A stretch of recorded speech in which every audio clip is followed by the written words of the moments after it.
What is that? Is that Islam, or is that people who don't understand what Islam is? It is 100% prohibited, whether done in Pakistan or Afghanistan or America or Dubai. Is the answer clear? Okay. 100% wrong. Why are you here? Why isn't this convention somewhere like Afghanistan and Pakistan? What you have just watched is part of #text challenge on why terrorism is associated with Islam. Everything followed the usual pattern. Somebody asks a question, Zakir Naik responds, the audience claps. Until this young man stepped forward and asked a question but did not get the answer that was expected. What was Zakir Naik really hiding in his answer? Now, you may not understand what happened until we go back to the beginning, where everything starts, when this young man asks Zakir Naik two questions. If you enjoy deep dives that cut through the arguments and expose what is beneath, subscribe and smash the notification bell so that you don't miss the next deep dive. Let's watch this exchange together and provide your comments below how you think Zakir Naik responded to these questions. At the end, I'll provide a biblical rebuttal to Zakir Naik's response to these questions. You'll be shocked how the same questions would be answered from the biblical perspective. Morning, Mr. Zakir Naik. My name is Jamish Damani. First of all, I want to thank you for what you're doing here. I've really taken a lot away from here, I'm sure. My question is on your point number 3. Actually, I have 3 questions, if you could be so kind. But on point number 3, first of all, I felt that it was very evasive, your answer. But what I'm going to ask you is very simple. When you talk about terrorism, when you talk about Islam, now this is a very simple, straightforward question. I hope I can get a straightforward answer. With what's happening in Pakistan, Iraq, Afghanistan, just to name a few, I'm not stereotyping, I hope no one takes offense. But when you hear on the news that a woman is cooking food for her kids and then a suicide bomber comes and kills them, I want to ask you a simple question. What is that? Is that Islam, or is that people who don't understand what Islam is and they have their own perception of Islam? And please, let me ask you one more thing. Can you give me an answer that is not in World War I or something there were more people that died, or this is all propaganda and these are Americans killing people and that's your not answer, and then you pass your comment, inshallah. Yeah, I want your just answer, that type of answer. Your answer, then you can pass your comment. Huh? The brother asked the question that years in Afghanistan and Pakistan, a woman cooking food, a suicide bomber comes and blows up and kills. The media is saying, forget about it. I'll give you ruling of Islam. Whether what the media says right or wrong. Quran says in Surah Ma'idah, chapter number 5, verse number 32, if anyone kills any other human being, unless it be for murder or for spreading corruption in the land, it is as though he has killed the whole of humanity. Any person kills any other human being, whether Muslim or non-Muslim, unless it be for murder or for spreading corruption in the land, it is as though he has killed the whole of humanity. And if any human being saves other human being, it is as though he has saved the whole nation. So according to the Quran, killing any single innocent human being is prohibited. If a suicide bomber comes and kills a woman who's cooking, she's innocent, it is 100% prohibited, whether done in Pakistan or Afghanistan or America or Dubai. Is the answer clear? Okay. 100% wrong. Whoever's doing it, whether namesake Muslim or American or propaganda, whoever's doing it, it is totally prohibited. Okay. Fine, so is it clear answer? That is clear. 100% clear? 100%. Whether you do, anyone does. Wrong, yeah? 100% wrong. It is as though he has killed the whole of humanity. There is no other scripture that I know of today. Okay. There is no other scripture that I know of today that gives this statement that if you kill one human being, it is as though you killed the whole humanity, except the Quran. There is no other scripture that I know which says that if you save one human being, you have saved the whole of humanity. No other scripture. Everything is clear here. The moral position strong and completely agreed upon. But the next question is where everything changes. Now the question shifts from what the text says to why reality doesn't match it. And this is where the answer begins to move. Let's watch. Why are you here? The way I look at it, all of these are innocent, loving people here. Why isn't this convention somewhere like Afghanistan and Pakistan trying to teach people that what they are doing is not Islam and is just some brainwashed chaos?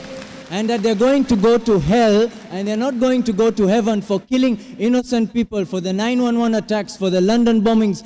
Innocent people died. If I don't like you and I kill you, it's more justified than if I don't like somebody, if I don't like Jews and I go and kill innocent Americans with families. Why don't you go and educate these people and have a better cause rather than converting 4 or 5 people here? And save MashaAllah. thousands of lives. Brother has asked a very good question. He's telling me, why don't I go to Pakistan, to Afghanistan and spread this message and prevent this? Brother, I go every day, even now I'm going there. I'm on the satellite. We have Peace TV reaching 100 million people. This is how much? That's what I wanted to hear. This is 20, 30,000 people. The audience here will be 20, 30,000 people, not more than that. You see the recording. Why do the recording? So that I can go to Pakistan, I can go to Afghanistan, I can go to even America. And my lectures on jihad and terrorism, the maximum viewership, it has got more than 100 million people. And it is meant for the full world. I'm giving here, it is being recorded, being telecast. The thing is, I cannot force anyone the point of the sword accept my message. Can I force you? Am I forcing you? Am I forcing you to accept my message? No, you're not forcing. How can I force the people of Pakistan? How can I force the people of Afghanistan? At the same time, I also tell the innocent people being killed, I agree with you. What's the numbers?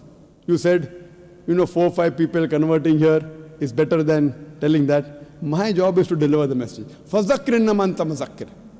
Mentioned in the Quran, Surah Ghashiyah, chapter 88, verse number 21, 22. Our job is to deliver the message. We can't convert hearts. Allah told the Prophet, you are not the manager of affairs. It is Allah who gives the hidayah.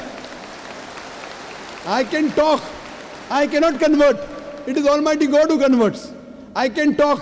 Whether they understand or not in Pakistan, it is Almighty God. Coming to a basic question. According to me, you should see my cassette. Is terrorism Muslim monopoly? Is terrorism Muslim monopoly? If you see that cassette, your mind, your vision of terrorism will improve. Time does not permit me to give a talk here again, but I'll tell you for sure. According to me, the terrorists are mainly the politicians. It is they who create this. You go anywhere, in India, all the riots that took place, indirectly or directly, it's the politician. Babri Masjid. Why did Babri Masjid riot take place? Why? Because the politicians. Gujarat riot, politicians. What happened about 9/11? See my cassette. It was an inside job. According to 72 scientists of America, they say 9/11 cannot be done by 19 Arabs. It's impossible. It was inside job. 72 scientists of America, not Zakir Naik. Inside job. Who did it? George Bush. Okay, then Afghanistan. Wait, let me complete my answer. Afghanistan. Thousands of people being killed. They are sending cluster bombs. Cowards there. Thousands of people. You are talking about suicide bomb? That is haram. I am not condoning it, I am condemning it. But the bigger thing to be condemned is the Americans sending their fighters in Afghanistan, killing thousands of people. In Iraq, killing thousands of people. Saddam Hussein. I am not a fan of Saddam Hussein. He has done mistakes. The people of Iraq, they were fed up of Saddam Hussein. But after America came there, they are more fed up of the American than Saddam Hussein. That does not justify, just because Saddam Hussein was bad, that does not justify America to come and take over Iraq. Why are they doing it? For the money, for the oil. What is the main interest? Is the oil. Who created Taliban? When Russia came, the Americans supported the Afghans, created Taliban. Now they want to take over, they're fighting back. Who is the creation? Americans. The biggest terrorist, according to me, in this history, George Bush. Now he's no longer there. George Bush, number one. I'm with you on that. Sorry? I'm with you on that. You're with me on that. So I'm also going to America. I'm even going to America live and on satellite, giving the message to Americans. I was the first person that I know of in the public after 9/11. In Australia, I said, I'm a fundamentalist and I consider George Bush to be the biggest terrorist. It came at headlines. In December 2001, when I gave a talk in Australia, when the Consul General asked me that what do you consider, who's a terrorist? I said George Bush number one. It came as headline, Dr. Zakir Naik calls themselves a fundamentalist and considers George Bush to be terrorist number one. Now every Tom, Dick and Harry is calling him a terrorist. At that time, no one had the guts. What we realized, we are speaking the truth. Now, whether George Bush, many people say, when I gave a talk in London on terrorism, very good talk, people enjoyed. A youngster comes and says, death to George Bush, death to George Bush. Full talk of mine gone. The question is about terrorism. The answer is about global politics. Let's now undertake a theological takedown. Claim 1. Naik uses Surah 5 verse 32 to prove that Islam is a religion of peace that forbids killing. Here is the problem with that. Naik ignores the legal loophole in the verse he just quoted. Surah 5:32 allows killing for murder or spreading corruption. Beyond Surah 5, other verses specifically address the treatment of unbelievers. For example, Surah 9:5, which is commonly called the verse of the sword, commands the killing of polytheists unless they repent and establish prayer, while Surah 9:29 commands fighting those who do not believe until they pay the jizya, the tax, with willing submission. By presenting only the peaceful half of Surah 5:32, Naik hides that fundamentalists use the other verses to justify violence against infidels. The original question was not whether it is wrong, but why it keeps on happening. That question is never directly answered. Claim 2. Naik is asked why he is in a place that is peaceful instead of going to places where terrorism is taking place. Naik responds, Naik is spreading awareness globally through media. Here is the problem with that answer. But that doesn't address the specific environment where radicalization is taking place. The focus shifts from local causes to global messaging. Claim 3. He frames terrorism as political and not religious. Instead of addressing the causes of terrorism, he redirects it away from internal accountability. If the problem is political, the solution has to be political. The original issue, misinterpretation within communities, remains unresolved. The answer wasn't wrong. It wasn't just the answer to the question. Let's now look at how the same question would be answered from a biblical perspective. The Bible addresses violence through moral commands and the teachings of Jesus Christ. You shall not murder, Exodus 20 verse 13.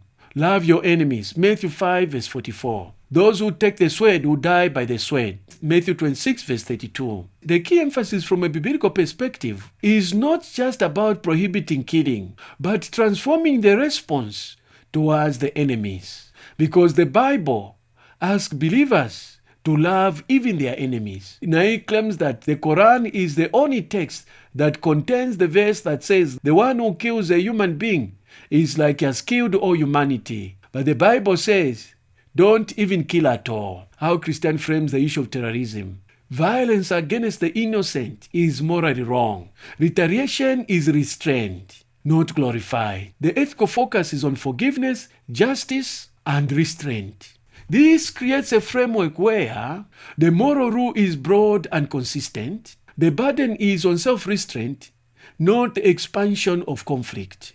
Key differences in emphasis. Both traditions affirm life, but the difference appears here.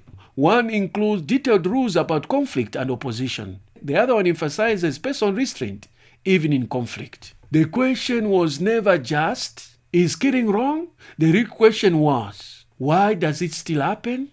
That question was never directly answered. At the beginning, the question was simple. Is this Islam or a misunderstanding? By the end, the focus moved somewhere else entirely. If you want breakdowns that actually follow the question to the end, like, subscribe, and smash the notification bell so that you don't miss the next deep dive. For another video that descended into the cat and mouse chase with another atheist, click on the video on the screen.